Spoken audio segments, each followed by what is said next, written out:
दोस्तों आज हम आपको बताने वाले हैं कि करबला की जंग क्यों हुई, यानी कि करबला की जंग होने के पीछे की असल वजह क्या थी और ऐसी क्या वजह बनी कि हज़रत इमाम हुसैन ने करबला के मैदान में अपने बेहतर अजीज़ों की शहादत दी और ख़ुद भी सजदे की हालत में कुर्बान हो गई।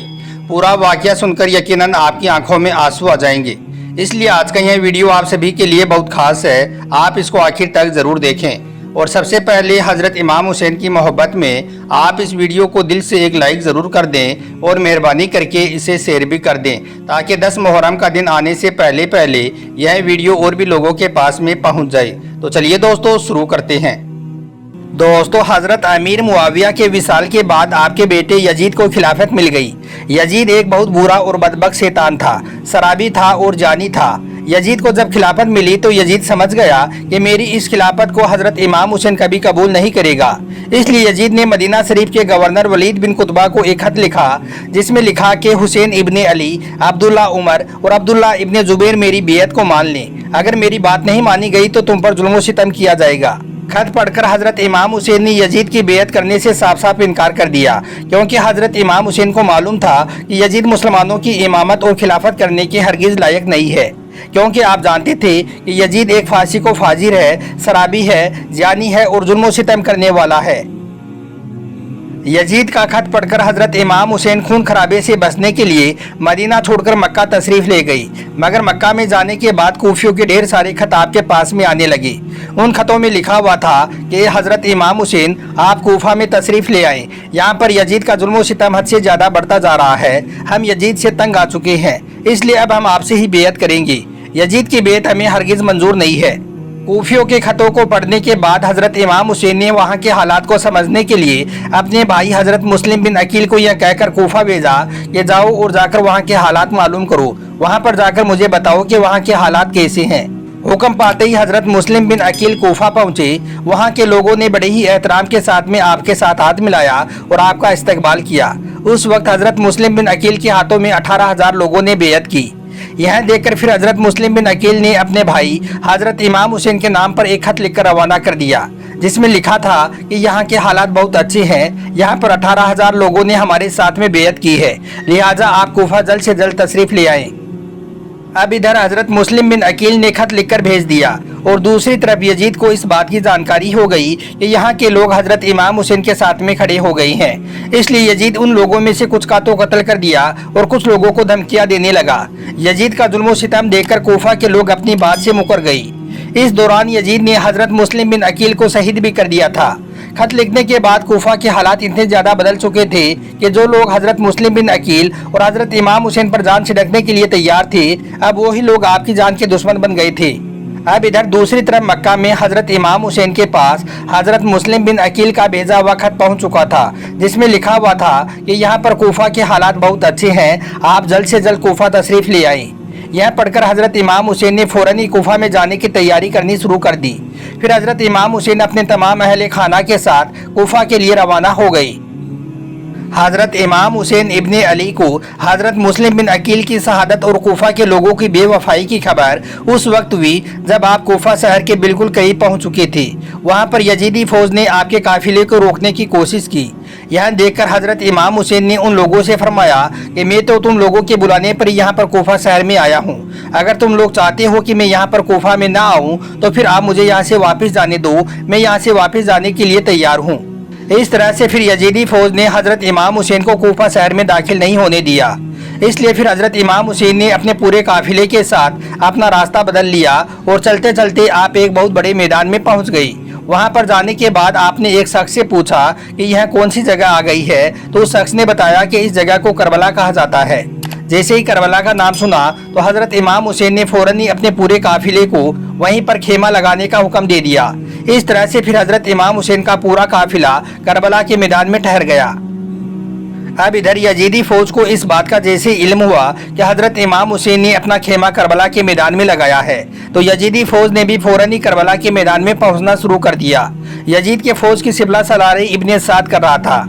हज़रत इमाम हुसैन ने इब्ने साद से कहा कि या तो तुम मुझे यजीद के पास ले चलो या फिर मुझे यहाँ से मेरे शहर मक्का में मुझे वापस जाने दो, लेकिन इब्ने साद इन दोनों बातों में से किसी भी बात को कबूल ना किया और वो हजरत इमाम हुसैन को यजीद के साथ में बेयत करने पर मजबूर करता रहा। लेकिन हजरत इमाम हुसैन ने उसकी इस बात को मानने से साफ साफ इनकार कर दिया। फिर दिन गुजरते गई। इस तरह से करते करते 3 मुहर्रम का दिन आ गया। अब जालिम यजीद ने हजरत इमाम हुसैन के सामने 22,000 सिपाहियों का लश्कर भेज दिया। दूसरी तरफ हजरत इमाम हुसैन के साथ में सिर्फ 72 लोगों का काफिला था, जिनमें औरतें और बच्चे भी शामिल थे। दोस्तों, कितनी हैरत की बात है कि यजीदियों को हजरत इमाम हुसैन से इतना ज्यादा खौफ था कि 72 लोगों के सामने 22,000 की फौज को भेज दिया, जो कि हजरत इमाम हुसैन के सामने 100 गुना से भी ज्यादा लोग थे। लेकिन फिर भी हजरत इमाम हुसैन के सामने यजीदी फौज के हौसले पस्त हो गई। आखिरकार यजीदी फौज ने यह फैसला किया कि अगर इमाम हुसैन को हराना है तो पहले इनका पानी बंद करना होगा, तभी इनका मुकाबला किया जा सकता है। दोस्तों, फिर दिन गुजरते गए और ऐसे करते करते 7 मुहर्रम का दिन आ गया। 7 मुहर्रम के दिन ही यजीदी फौज ने हजरत इमाम हुसैन के काफिले वालों पर पानी को बंद कर दिया। हम आपको बता दें कि उस वक्त करबला के मैदान में पानी का कोई भी इंतजाम नहीं था सिवाय नहर फुरात के। लेकिन 7 मुहर्रम के दिन नहर फुरात का पानी हजरत इमाम हुसैन के काफिले वालों के लिए पूरी तरह से बंद कर दिया गया।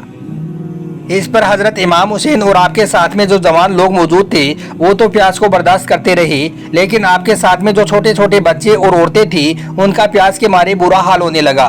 फौजी यजीद जो चारों ओर से हजरत इमाम हुसैन और आपके साथियों को घेरे हुई थी, उन्होंने यह तय किया कि अब 9 मुहर्रम के दिन हजरत इमाम हुसैन के साथ में जंग लड़ी जाएगी और उनका कत्ल कर दिया जाएगा। इस बात की जानकारी जब हजरत इमाम हुसैन को हुई तो फिर आपने हजरत अब्बास से फरमाया, ए अब्बास, जाओ यजीद की फौज के पास जाओ और उनसे कहो कि हमें एक रात अल्लाह की इबादत करने के लिए मोहलत दी जाए। फिर जब हजरत अब्बास ने यजीदी फौज से एक रात की मोहलत के लिए कहा तो उन्होंने यह सोचकर मोहलत दे दी कि एक दिन की प्यास से इनकी और ज्यादा हालत खराब हो जाएगी। इस तरह से फिर 9 मुहर्रम की रात आते आते हजरत इमाम हुसैन को पक्का यकीन हो चुका था कि यजीदी फौज सिर्फ मेरे खून की ही प्यासी है। इसलिए फिर हजरत इमाम हुसैन ने अपने तमाम साथियों को एक खेमे में इकट्ठा किया और आपने फरमाया कि यह बात तो तय हो चुकी है कि यहाँ पर मौजूद हम सब लोगों को 1-2 दिन के अंदर शहीद कर दिया जाएगा। इसलिए आप लोगों में से जो भी कोई यहाँ से वापस लौटना चाहता है तो वो खुशी के साथ वापस लौट जाए। उसके बाद हजरत इमाम हुसैन ने फौरन ही खेमे में जल रहे तमाम चिरागों को बुझवा दिया और अंधेरा करवा दिया, ताकि वहां से जो भी कोई जाना चाहे वो वहां से बेझिझक वापस चला जाए। थोड़ी देर के बाद में फिर जब उन चिरागों को वापस जलाया गया तो आपने देखा कि वो तमाम लोग वहीं पर बैठे हुए आंसू बहा रहे हैं, यानी कि वहां पर कोई भी हजरत इमाम हुसैन का साथ छोड़कर वापस जाने के लिए तैयार ना हुआ।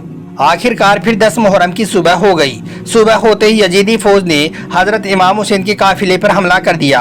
जंग शुरू हो गई। जहां एक तरफ 22,000 यजीदी फौज थी, वहीं पर दूसरी तरफ हजरत इमाम हुसैन के साथ सिर्फ 72 लोग थे, जिनमें बच्चे और औरतें भी शामिल थी।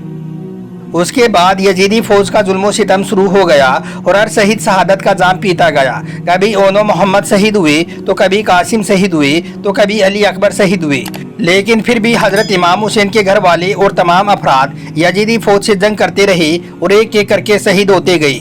फिर हजरत अब्बास अलमदार से हजरत इमाम हुसैन के 6 महीने के बेटे अली असगर की प्यास देखी नहीं गई, इसलिए आपने एक मस्कीजा उठाया और अपने घोड़े पर सवार हो गई और यजीदी फौज से लड़ते लड़ते नहर फुरात के किनारे तक पहुंच गई। वहां से आपने अपना मस्कीजा भरा और उसको लेकर वापस लौटने लगी। लेकिन तब तक बिखरी हुई यजीदी फौज वापस इकट्ठा हो गई और फिर सबने एक साथ मिलकर तेज बरसाना शुरू कर दिया। हजरत अब्बास अलमदार जब तक हजरत इमाम हुसैन के खेमे तक पहुंच पाते, तब तक यजीदी फौज ने तीर चलाकर हजरत अब्बास को शहीद कर दिया।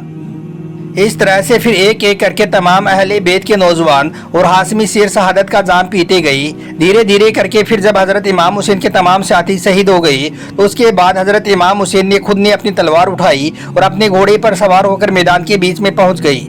उसके बाद हजरत इमाम हुसैन अपनी तलवार से काफी लंबे वक्त तक यजीदी फौज को काटते रहे। हजरत इमाम हुसैन के तनहा होने के बावजूद भी आपके मुकाबले में कोई भी ना टिक सका। इसकी सिर्फ एक ही वजह थी और वो यह थी कि आप हजरत अली शेर खुदा के बेटे थे। उस वक्त यजीदी फौज के कमांडर इब्ने साद को भी यह पक्का यकीन हो गया था कि हम किसी भी हाल में हजरत अली की बेटी का मुकाबला नहीं कर सकते हैं।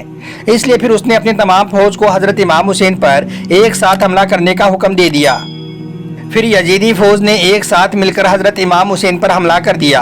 किसी ने तीर मारी, किसी ने नेजे मारी तो किसी ने पत्थर मारने शुरू कर दिए। अगर किसी को कुछ भी ना मिला तो वो करबला की गर्म रेत को ही हजरत इमाम हुसैन के ऊपर फेंकने लगा। لیکن ان سب کے باوجود بھی حضرت امام حسین لگاتار یہ ثابت کرتے رہے کہ باطل چاہے تعداد میں کتنے ہی زیادہ کیوں نہ ہو لیکن وہ حق اور سچ کے مقابلے میں بالکل بھی نہیں ٹک سکتے ہیں۔ پھر جب حضرت امام حسین یزیدی فوج سے کسی بھی حال میں نہیں رک رہے تھے، اتنے میں کربلا کے میدان میں اذان کی آواز گونجنے لگی۔ حضرت امام حسین نے اس مشکل وقت اور ایسے زخمی حالت میں بھی عصر کی نماز پڑھنے کا ارادہ کر لیا۔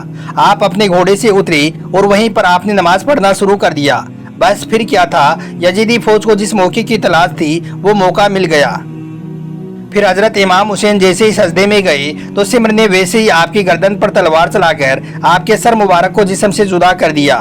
حضرت امام حسین کی شہادت کے بعد یزیدیوں نے آپ کے سر مبارک کو نیزے پر رکھا اور پھر پورے کوفہ شہر میں گھمایا۔ آپ کے سر مبارک کو گلی گلی میں گھما کر جلوس نکالا گیا۔ کربلا کی اس جنگ میں حضرت امام حسین کے تمام گھر والوں میں سے صرف آپ کی ایک ہی اولاد بچ سکی جن کا نام حضرت زین العابدین تھا۔ وہ اس وقت بیماری کی حالت میں تھی۔ اس کے علاوہ حضرت امام حسین کے گھر کی تمام عورتوں کو قیدی بنایا گیا اور کوفہ لایا گیا۔ بھلے ہی حضرت امام حسین کو کربلا کے میدان میں شہید کر دیا گیا لیکن آج بھی حضرت امام حسین پوری دنیا میں زندہ ہیں اور قیامت تک زندہ رہیں گے اور یزید کا نام و نشان مٹ گیا ہے۔ حق حسین مولا حسین۔